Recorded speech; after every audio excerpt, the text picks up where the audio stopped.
Ini adalah salah satu isu politik yang paling memecah belah di Israel. Pengecualian wajib militer untuk pria ultra-ortodoks, terutama di saat masa dinas wajib bagi sebagian besar tentara kemungkinan akan diperpanjang. Parlemen Israel hari ini telah memilih untuk mengesahkan undang-undang yang melarang penangkapan dan penuntutan pria ultra-ortodoks yang menghindari wajib militer.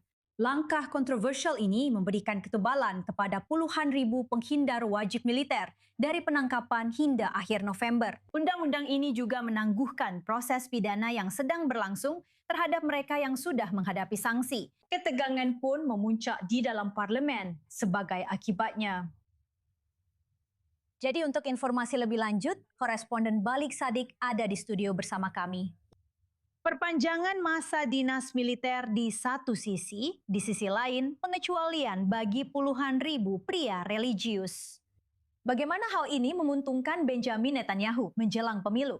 Secara politik ini sama sekali tidak menguntungkan, tapi setidaknya ini membantunya mempertahankan blok ini. Koalisi ini, Netanyahu, Likud, dan partai-partai Haredi, serta tentu saja partai-partai ultra-religius atau maksud saya partai-partai Zionis religius, Mostra Cham Ben Gvir juga berada di blok yang sama.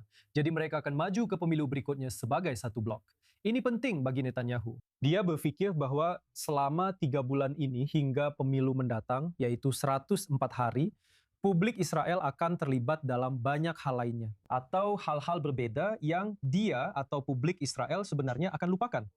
Atau setidaknya ini tidak akan menjadi prioritas utama bagi mereka. Tapi ini benar-benar merupakan isu penting bagi publik di Israel. Dan itulah sebabnya Netanyahu secara politik benar-benar sedang dirugikan saat ini. Dan dia mengorbankan hal ini demi blok tersebut, seperti yang saya katakan. Sekarang situasi saat ini juga adalah 2 undang-undang terpenting memang sudah disahkan untuk Haredim. Tapi yang akan datang sekarang adalah undang-undang untuk Netanyahu sendiri dan partainya. Kita sedang membicarakan di sini tentang pembatasan Jaksa Agung sebenarnya, pemisahan fungsi Jaksa Agung. Dan juga reformasi baru untuk media di Israel yang diusung Menteri Shlomo Kari. Dan undang-undang lain yang penting bagi Likud dan para pemilih mereka juga. Jadi kita melihat bahwa ada semacam kesepakatan di sini. Kami memberi Anda apa yang Anda inginkan, Anda memberi kami apa yang kami inginkan. Dan kami menghadapi pemilu berikutnya setidaknya dengan sedikit kepuasan bagi para pemilih kami. Jadi inilah kesepakatannya dan ini dilakukan dari hari ke hari. Besok akan ada lebih banyak pemungutan suara di Knesset dan kesepakatan atau paketnya semua undang-undang akan diselesaikan hingga hari Jumat. Karena itu adalah hari di mana Knesset, yaitu Knesset pertama sejak 1988 seperti yang sudah kami katakan, yang menyelesaikan masa jabatannya akan secara otomatis dibubarkan. Dan beri kami gambaran kapan kampanye benar-benar dimulai. Kami tahu tentang penggabungan dan manuver sebelum hari pemilu. Seperti apa bentuknya?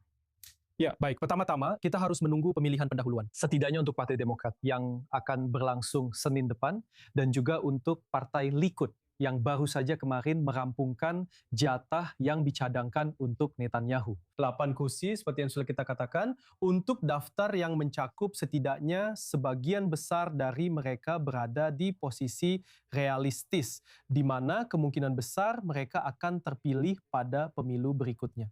Dan setelah itu, mereka akan mengadakan pemilihan pendahuluan untuk Partai Likud. Dan kemudian kampanye benar-benar akan mulai berjalan. Tapi sebenarnya, kita sudah melihat siapa saja para pesaing di sini. Netanyahu memilih Eisenkot sebagai pesaing utamanya.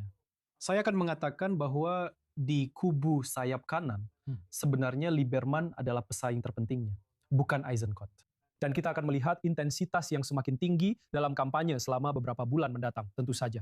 Dan meliput semua perkembangan itu secara langsung menjelang hari pemungutan suara pada 27 Oktober. Koresponden Balik Sadik, terima kasih seperti biasa.